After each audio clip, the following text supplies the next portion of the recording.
Hello beautiful people, welcome back to my channel. This is episode 2 of Winter Warmers.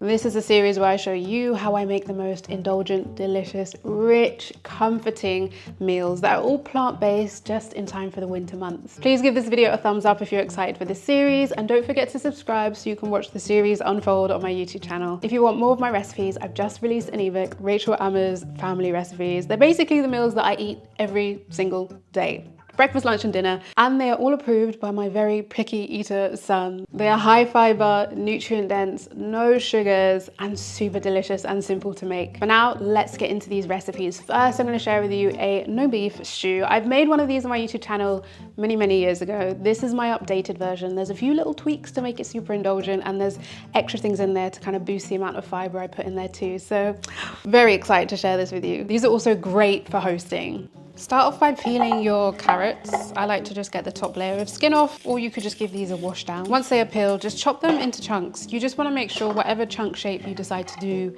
they are in equal sizes. This just means that all the carrots will cook at the same time rather than having some that are crunchy and some that are soft. So just roughly the same size. I just love the shape of these kind of diagonal carrots. That's just my preference, but they can be any shape you like.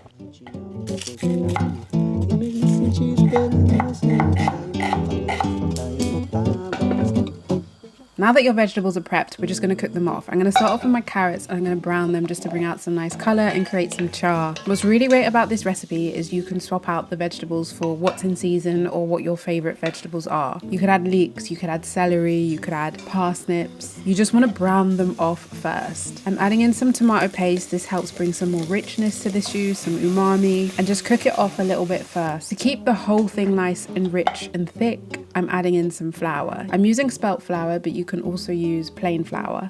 Toss that with your vegetables first, lightly toasting the flour, and then adding lots and lots of garlic.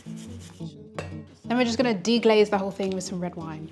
Add a generous amount of red wine. This will deglaze the pan and really is the key to making it really rich and indulgent. Turn up the heat so we can burn off the alcohol. And this is just going to give it a different level of richness. It's going to make it so much more indulgent. Just make sure you let it cook, bubble, and reduce. Goes a little bit caramelly too. I'm going to use these parsnips to put together a really insanely delicious mash. First, I'm just going to peel them and then roughly chop them in even pieces so that they can roast in the oven at a similar time. It doesn't really matter what shape they are because we're going to blend them. Add them to a roasting tin, cover them with some olive oil, add some herbs. I added fresh rosemary and salt. Toss that together and then roast until golden and slightly caramelized. For the mushrooms, I'm going to cook them down in a pan first. I want to release as much moisture from the mushrooms before I add them to the stew because I don't want them to make the stew wet and watery. I want to release them in the pan and get those beautiful chars on the oyster mushrooms before they go in there. These mushrooms are about 85% water in weight, so I'm going to release as much as I can.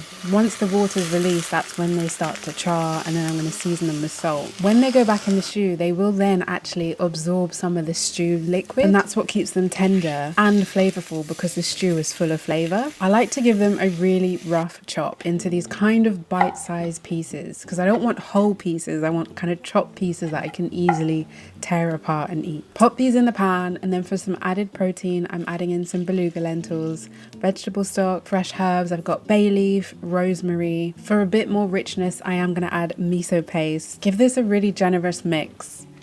Season with salt to taste, season with black pepper to taste. Place this in the oven to roast for about 20 minutes. Meanwhile, our parsnips are ready. They're beautifully golden brown and slightly caramelized.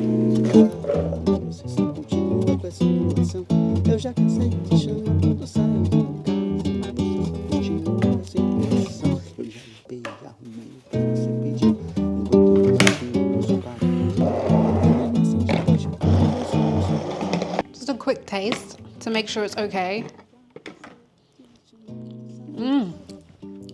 It's so good. I wasn't expecting it to be that good.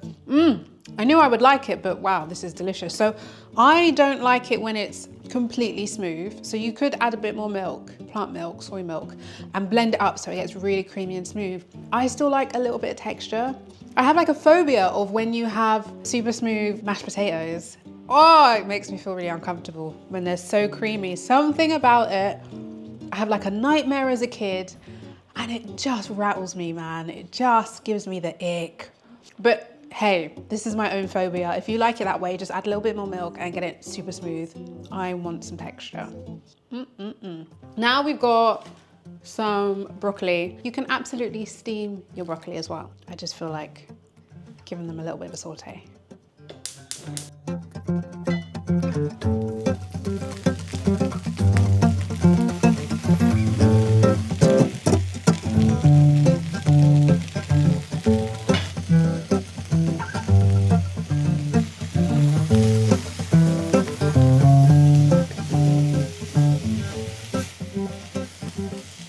All broccoli needs is a light cook, a little bit of salt, a little bit of lemon juice. Oh! The stew has been in the oven, so let's get it out. It should be beautiful and stewy. Let's have a look at this bad boy.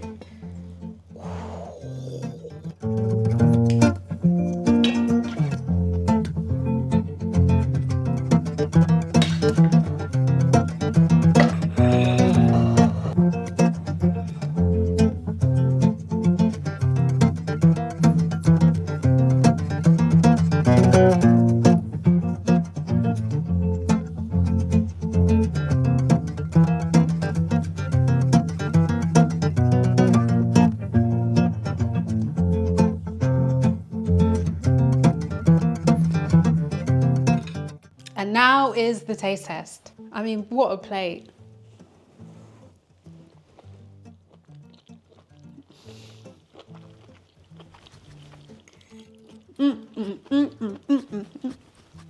Absolutely stunning. It's so warming, rich, indulgent, and comforting. I love the way the lemon zest is hidden in that rich miso butterbean, slightly sweet because the parsnips roasted, and it brings this beautiful, subtle caramel flavor to the mash. And it has some texture still, which I just adore. Like this is winter, but comfort. This is what makes you love winter. Like food like this makes me love winter. Oh, gorgeous. Make this recipe, it will make your winter happy. And let's get into the next recipe.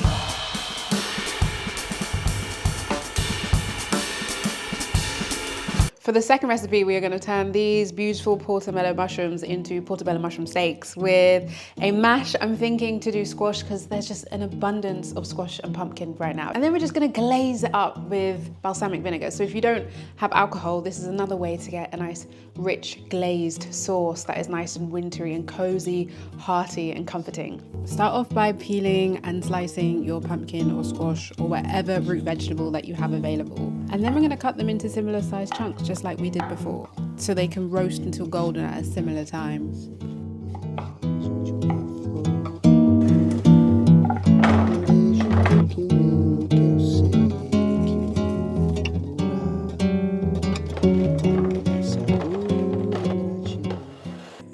Okay, now for the mushrooms, we're just going to put them in a bowl and then we're going to marinate them. We're going to use balsamic vinegar, olive oil, soy sauce, a little bit of sweetness from agave, and just mix that all together. Place them on a baking tray and then make sure you get all those juices into those mushrooms so they can cook and marinate in the oven together. Now these need a really indulgent gravy, so we're going to make a big batch of this gravy using loads of balsamic vinegar, a little bit of agave for sweetness because the balsamic is really, really strong. Combine this all together with a whisk. Now to thicken it up and give it some body, we're going to make a corn flour slurry. So just mix corn flour and water equal quantities together. We're going to add in some vegetable stock and some brown miso paste just to make it really umami and delicious. And then put in that corn flour slurry just to thicken it all up and give it some really beautiful bodied. Gravy is going to be a little bit sharp, a little bit umami, and a little bit sweet and very rich. Take the mushrooms out halfway just to toss them over and then put them back in the oven to cook for a little bit longer while you make the mash.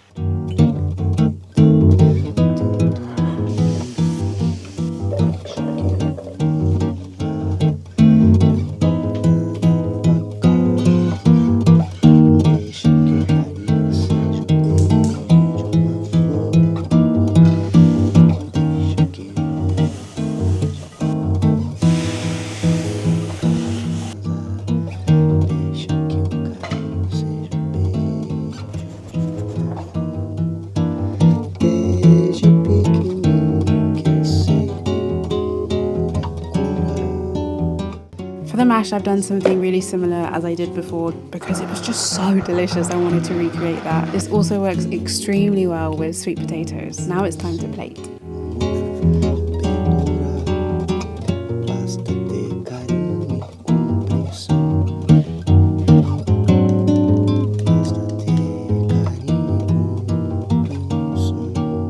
Now the taste test. These mushrooms are so like meaty, and the gravy.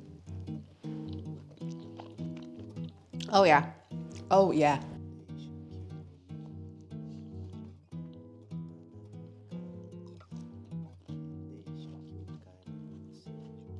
It's so like umami, it's so comforting, it's so rich.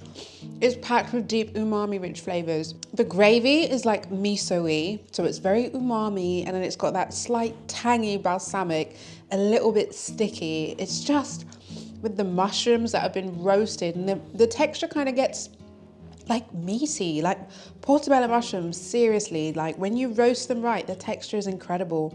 And then the green beans, I mean, if you just cook green beans right, a little bit of salt, a little bit of olive oil, and a little bit of lemon, so simple and always delicious. And make sure they always have a little bit of a bite. I hate soggy vegetables. These are cooked, you can see, because they're vibrant and they're green, and they are just delicious.